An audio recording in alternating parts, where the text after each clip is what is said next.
A thot, përshëndetje, o pasha dy djem që i kam, kur jam dalë prej Kosovës me 16 tetor në 2003 e kam pështyo borin edhe shtëpin. Nga gëzimin më të madh në botë nuk kam pas që jam mik prej gëzim më të madh në botë nuk kam pas që jam mik prej atij vendit mallkum. Kur nuk merr malli për Kosovën, kur. Arsyeja që po ju shkruaj e që po ja them këto sene është se po çuditem me disa mërgjimtar se qysh po mërziten kaq shumë për Kosovën e po rrin hala në mërgjim. Po ktheu unë more se Kosova nuk është në regjimin e Kim Jong-ut. Nuk kam prit ndonjëherë që kam lexuar këto mesazhe.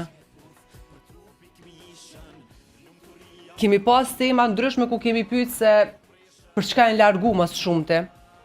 Edhe ka pri ajo më shumë të që koha e luftës, pak financa s'ka qenë mirë, jeta s'ka qenë e mirë, me ndihmu familjes, po dikush definitivisht ndoshta aq keq e ka përjetu, që sot as mall për këtë vend nuk ndjen.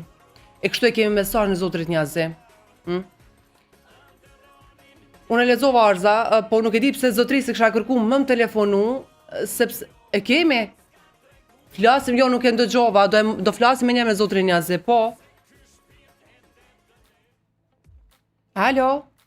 Alo, po dëgjoni. Po, Zotrin, dëgjohesh?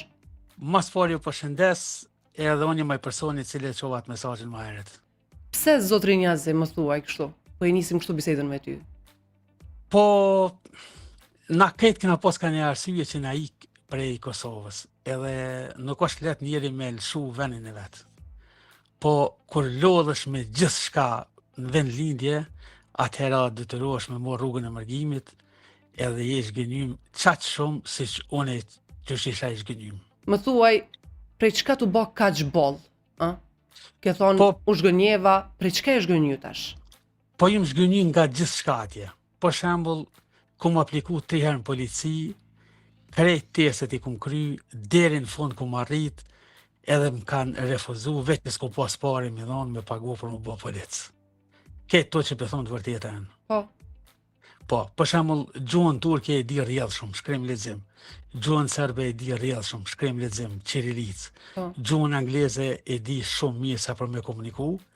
Edhe jo me Jonës Gjilanit, ku më apliku dhe thot më bë polic, edhe më kanë refuzu, se mi kanë lyp 10.000 euro më bë polic.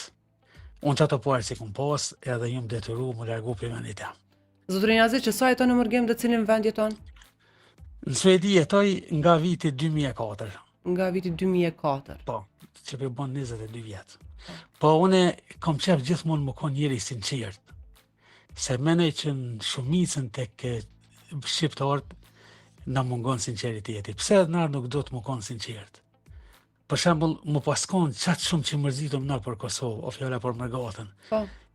Tash është koha me më kthy, na nuk jem do thot të jetu as në regjim Miloševićit, as një regjim tjetër, Kosova është e lirë, Kosova është të lulzu, çdo ditë më shumë, edhe unë gëzona me këtë fakt. E ta shembull, po thuaj se u bojnë njëjtë, sikur Kosovë, sikur Mërgjim, është po thuaj se e njëjtë jeta. Pse nëse unë qatë shumë isha mërzit, sikur disa parashikues që therën, para dëgjues apo parashikues, beso që isha kthy unë atje, unë s'kam asnjë arsye mos më kthy atje.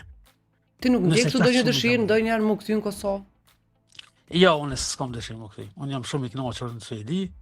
Në pushim vi, 2 herë 3 herë në vjetë vi, ama për më kthy për këtë mjetu atje nuk isha kthy. Se qatë shumë mu ka bo pelim aj vend, jo aj vend se vendi s'ka kur gjë, po padrejtësit që mu kanë bo mu e që ju kanë bo shumë e njerëz atje, do thotë në ju më zgjuni qatë shumë sa që unë s'du më kthy mu atje kur.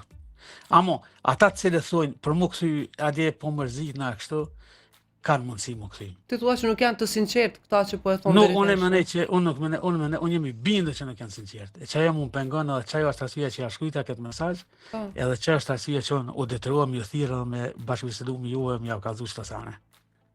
Se njeri para se gjithas do të më koni sinqert. E sa mvaret se kush mërzitet për ka më shumë, një sen duhet me ditë secili, se njeriu që mërzitet më shumë ti për dikon